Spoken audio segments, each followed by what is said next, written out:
I didn't know I had burnout. A lot of people actually don't know that they have burnout. They feel something is wrong. They don't know what it is.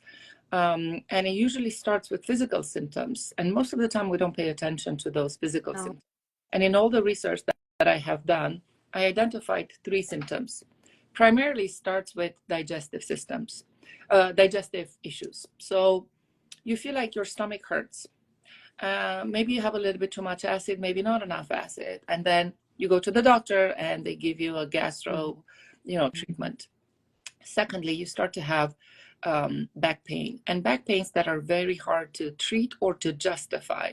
And you feel a lot of tension, and then you start getting a lot of, medications for back pain or chiropractors. Or I had almost for 3 years a physical therapist that was trying to help me with severe back pain. And then thirdly is obviously mental health indicators, but they are not very obvious.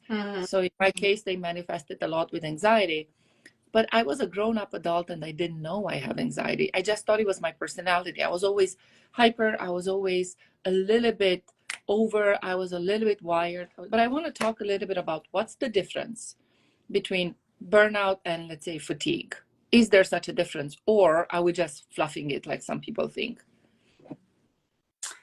Yes, that's the good question. I think first of all, that's why we sent out the measurement, and we use the measurement because it's extremely difficult to know. Yeah. And I would claim that the kind of worse condition you are, the less you are aware about it, because you are in survival mode and you are just trying to survive, and it is kind of even dangerous to start to monitor that, how are you doing.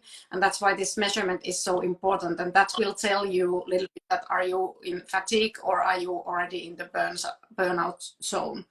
And I have also learned that this changes fairly quickly. Really? Yes. Which is a big surprise. So when you are kind of constantly a little bit fatigued, a little bit over stimulated, a little bit on the edge, then it can be 1 or 2 things that come as extra. Push you over? And they push you over. So that's why we would like people to be like, if you took the test, we would like people to be under 10 points so that you have a little bit flexibility, because things happens. Maybe 1 week you have more deadlines. Yeah. There's pressure, or something happens in your family life, your relationship, home. So you need to have flexibility. So if you are all the time on the edge, kind of like fatigued but not yet burnt out, something can push you over very quickly.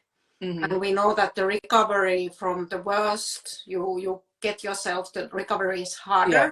And also, like, once you get your nervous system so agitated, it becomes kind of more sensitive. Yeah, so that's true.